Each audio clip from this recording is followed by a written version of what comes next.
எனக்கு தெரிஞ்சு உங்க ஹஸ்பண்ட் உங்களுக்கு துரோகம் பண்றாருன்னு நினைக்கிறேன். பாருங்களேன், இவ்வளவு நேரம் ஆகியும் இன்னும் ஒரு வரல அப்படின்னு சொல்லிட்டு சொல்றாங்க. கரெக்டா அந்த டைம்ல ட்வைலைட் ஒரு பெரிய பென்குயின் பொம்மையோட வந்து நிக்கிறான்.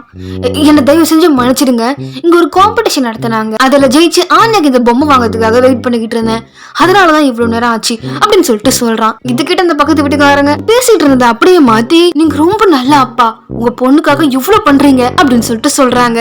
அப்படி கிளம்பி உங்க வீட்டுக்கு வராங்க. ஆன்யா அந்த புது பொம்மையோடையும் அவளுடைய பழைய பொம்மை ஒண்ணு இருக்கும்ல, அந்த சிங்கம் மாதிரி ஒரு பொம்மை, அதுங்க ரெண்டும் அவங்க அப்பா அம்மா மாதிரியும் இவங்க ஸ்பை மாதிரியும் விளையாடிக்கிட்டு இருக்கா. அப்படி விளையாடிக்கிட்டு இருக்கும் போதே, வாங்க உங்களுக்கு நான் எங்களுடைய வீட்டை சுத்தி காட்டுறேன் அப்படின்னு சொல்லிட்டு வீடு எல்லாமே சுத்தி காட்டிக்கிட்டு இருக்கா. யோர் அண்ட் லாய்டோட ரூம் கிட்ட வரா.